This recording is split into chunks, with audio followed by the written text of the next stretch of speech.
May tumakas na kalapati dito sa akin mga kalapatids. Ayun yung cage oh. Ayan oh, nakabukas oh.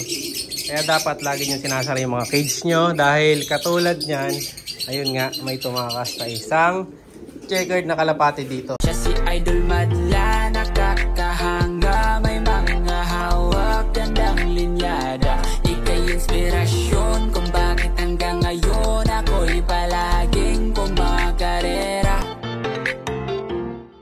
So ngayon, huli natin yan. Sana mahuli ko. May butas pa naman dito. Dito lang may chance na makatakas yan. Doon hindi siya makatakas kasi sinara ko na yung pinto eh. Taka lang ako, may bumabara-bara ako dito. May buburo-buro ko to dito. Kakakulong yan doon mga kalapatids. Ayan, kunin natin.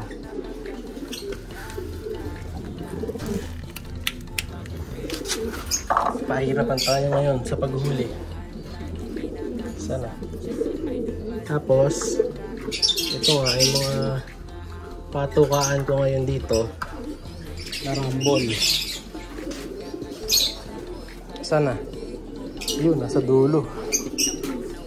Huliin natin to, patids. Ginugulo niya lahat ng breeder ko. Ito. Buti na stick tayo dito. Huliin natin.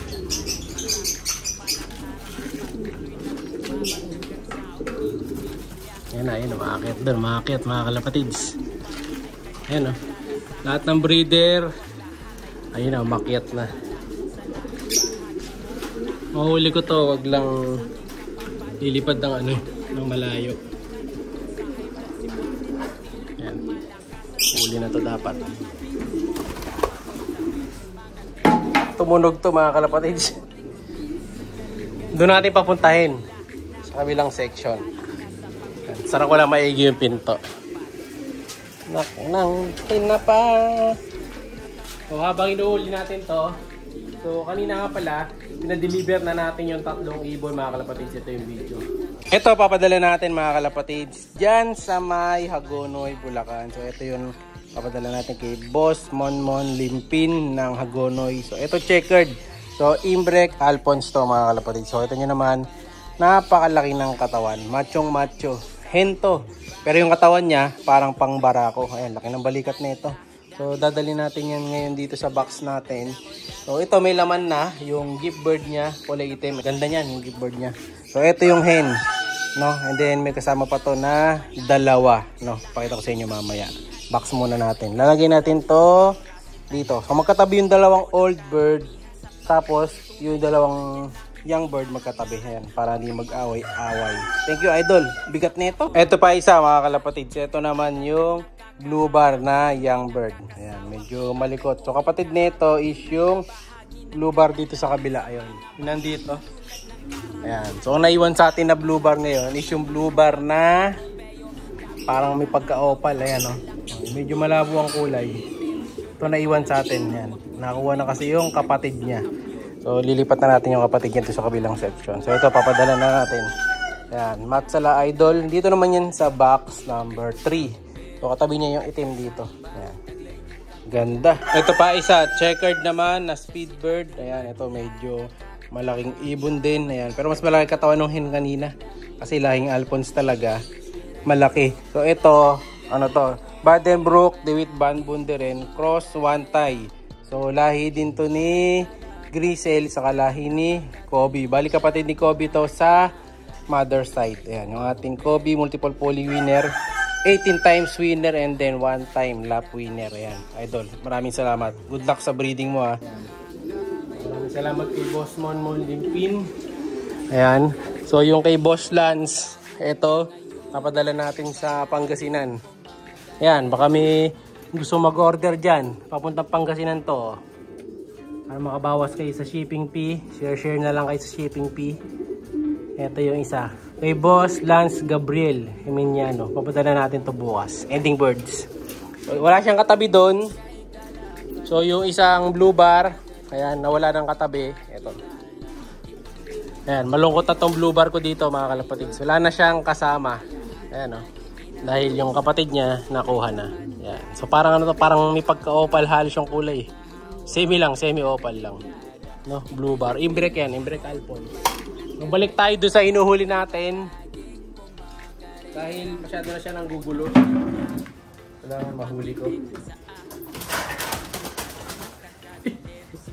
Hindi ko na huli mga kalapatids. Saan nagbunta? Sa sulok.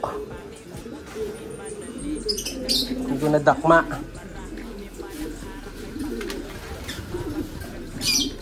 Saan? Ano naman?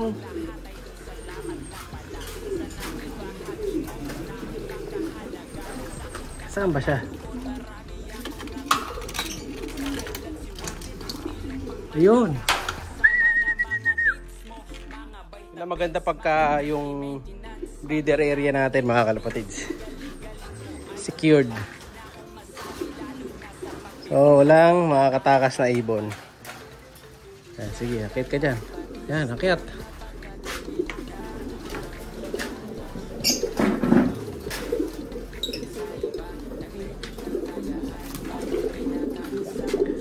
Ginugulo niya yung mga itlog ko eh. Yun lang, dahil may space doon. Ang hirap ulihin mga kalapatids.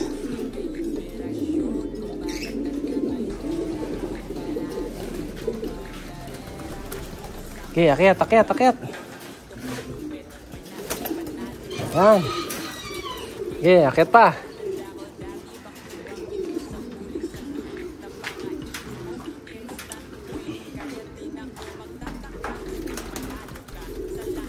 Yan siya, tuloy na siya umakyat mga kalapatids. Pumuntahin natin dun sa ano, sa stock section.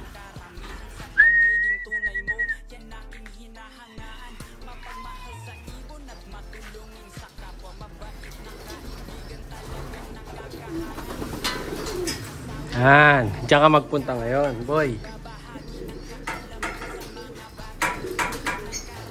Mas mahuli kasi natin to sa stock section eh.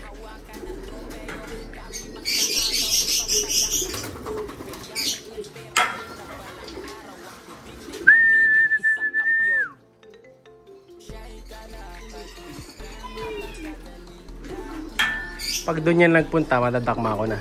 Try kong dakmain dito.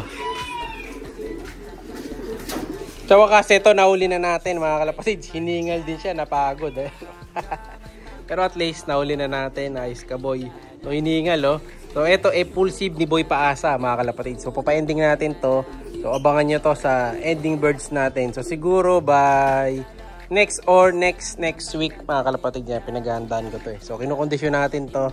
Ayan, para ready ng i-breed pag nakakuha nyo sa ending. So speed bird yan mga kalapatids. Balik na natin doon sa cage natin. So para ma-relax na siya. Yan, may mga kalapatids na tayo dito. May mga pinagpapares tayo dyan. May iba dyan for conditioning.